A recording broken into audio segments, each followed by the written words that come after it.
ગ્રંથો શું કહેવા માંગે છે એ હજી આપણે ખ્યાલ નથી. એનું કારણ છે આપણે અજ્ઞાત છીએ. ગ્રંથો છે, વેદોથી આપણે અજ્ઞાત છીએ, ગ્રંથોથી અજ્ઞાત છીએ. તો એટલા માટે જ કહેવામાં આવે છે કે સાધુ સંતોનો સંગ કરો, સાધુ સંતોનો સંગ કરો. અને જે જ્ઞાનથી પણ તમને વેદનો જ્ઞાન થતું હોય ત્યાં વેદના જ્ઞાનની પાસે જઈ અને વેદનો તમે અભ્યાસ કરો. વેદનો અભ્યાસ કરવાનો કોશિશ તો કરી દો. એક મંત્રનો ફક્ત ભાવાર્થ તમે જોઈ દો. ભદ્રં કર્ણેભિઃ શૃણુયામ દેવઃ. એ બ્રાહ્મણો જે મંત્ર બોલે છે ને, બ્રાહ્મણ મંત્ર બોલે છે, આપણે પણ અહીંયા મંત્ર બોલીએ છીએ. ઓમ ભદ્રં કર્ણેભિઃ શૃણુયામ દેવઃ. ભદ્રં એટલે શું? ભદ્રં એટલે સારું, કર્ણે એટલે કાન. ભદ્રં કર્ણેભિઃ શૃણુયામ. પરમાત્મા અતિશય સુંદર છે. આ બધું દેહ કોનું દીધેલું છે? આ શરીર કોનું દીધેલું છે? આ પરમાત્માનું દીધેલું છે. તો આપણે પોતે જો આટલા સુંદર છીએ તો આપણો સર્જનહાર પોતે કેવો હશે? આપણે જો આટલા સુંદર છીએ તો પરમાત્મા કેવો સુંદર હશે?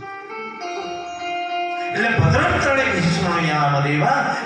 એટલે બધું ભદ્રં એટલે સારું.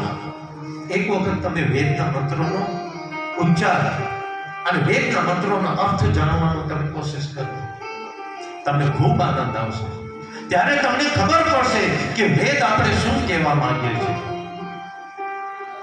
શ્રીમદ ભાગવત જ્યારે રચાતી હોય ને ત્યારે બધા બ્રાહ્મણોનો એ જ આગ્રહ હોય, અને આખરે મારું પણ એ જ આગ્રહ છે કે આ શ્રીમદ ભાગવત આટલી બધી મોટો ગ્રંથ આપણે વાંચીએ છીએ, પણ હું બધાને તમને હાથ જોડીને વિનંતી કરું છું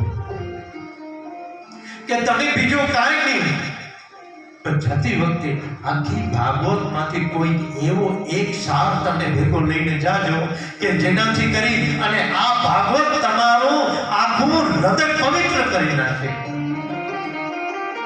કાંઈક એવો લઈને જાજો ભાગવતમાંથી. ભલે પૂર્ણ ભાગવત આખી ભાગવત તમને યાદ ન રહે, પણ કાંઈક તો એવું યાદ રાખજો ભાગવતમાંથી કે જે આખી જિંદગી તમને કામ આવે, અને એ તમે પ્રસાદ રૂપી સાચવીને રાખજો.